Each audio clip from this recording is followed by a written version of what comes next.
Picture this for a second. You're standing right in the middle of a crowded party. Glasses are clinking, people are laughing, and everyone's sort of pressed together in that warm, easy social hum. You're moving through the room, totally unhurried. You smile, you nod, you've got an expression on your face that fits the vibe of the room absolutely perfectly.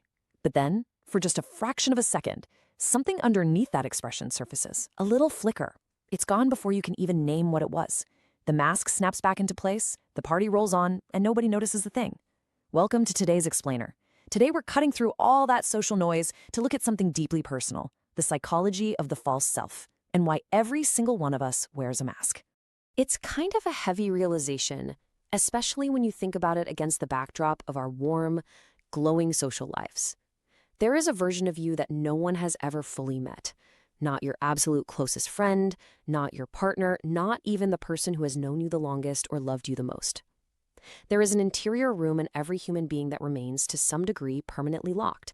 And standing outside that room, always performing, adapting, managing the door, is someone you constructed way before you were even old enough to understand what you were building. Most people just call this their personality, but psychologists, they have a very different name for it. All right, part one, the social mask, building the architecture of performance. Okay, let's dive into this, because the truth is, nobody is born wearing a mask. It isn't some inherent flaw in your character. It's actually a really clever structure that you built for a specific reason. To really get this, we have to trace the timeline. Think about a baby. An infant arrives with an entirely unguarded surface. Every single need is announced the second it happens, and every feeling is worn completely on the surface. There is zero gap between what they feel and what they show. They are literally the most honest creatures in the room. But then we move into childhood, and the world goes to work. The child learns pretty quickly, not usually from being told, but from actual consequences, that some parts of themselves are welcome and others definitely are not. Showing anger might cause a parent to pull away. Being vulnerable might get you made fun of. So the child learns to survive by adapting. And slowly, inch by inch, as we reach adulthood, a massive gap opens up. The performed self and the authentic self become completely separated. And this brilliantly illustrates Carl Jung's famous concept of the persona. The word itself actually comes from the Latin term for the physical masks worn by actors in ancient theater. And what's crucial to understand here is that your persona is not some deliberate, malicious lie. It's just a highly curated version of you. It's functional. It's socially viable. It's exactly what allows you to smoothly navigate the complex politics of your office, or a tense family dinner, or your friend group. The mask stays because, well, it works. It acts as a shield for the most vulnerable, tender parts of who you are when you're in environments that just aren't safe enough to receive them. The catch? Over time, it becomes increasingly difficult to figure out how to take the thing off. Moving on to section 2, varieties of performance, the shapes of the mask.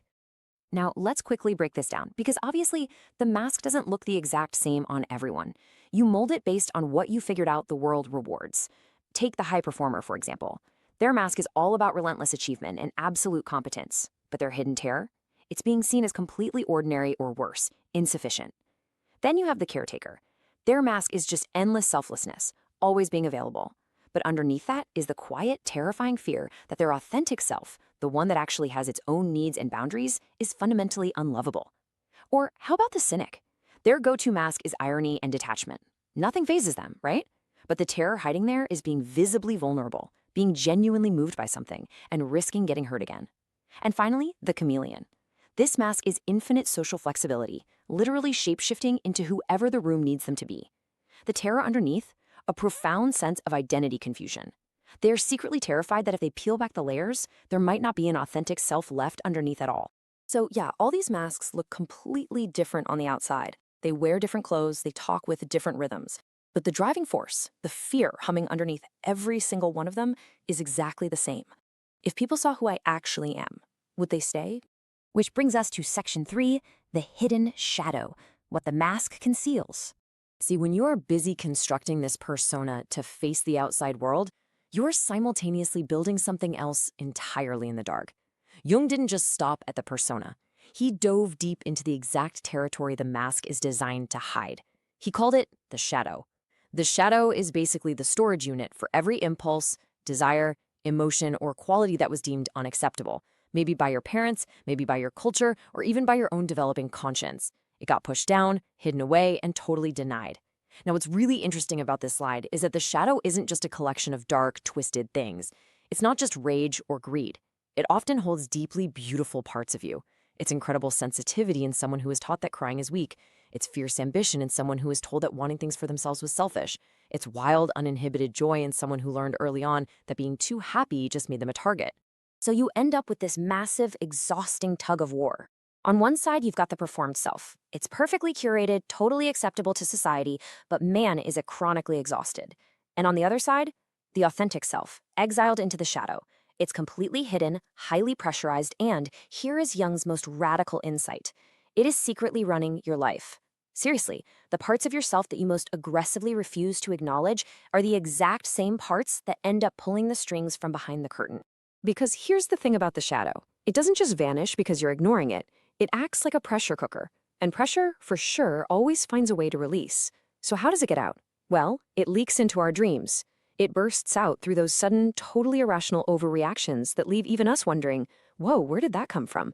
It constantly shows up in the traits we absolutely despise in other people. More often than not, we hate in others exactly what we are denying in ourselves. And it definitely surfaces through those deeply frustrating life patterns that we just keep repeating no matter how hard we try not to. Denying the shadow doesn't kill it. It just gives it all the power. Let's talk about the tool this takes. Section 4, the cost of performing, the price of the mask. Maintaining this massive split between who you are and who you play is definitely not free. The mask is incredibly expensive. Not in dollars and cents, obviously, but in the currency of your own biological energy. The research on this is wild. Psychology consistently shows that emotional suppression, actively biting down on your authentic expression, is one of the most physiologically taxing things a human being can do.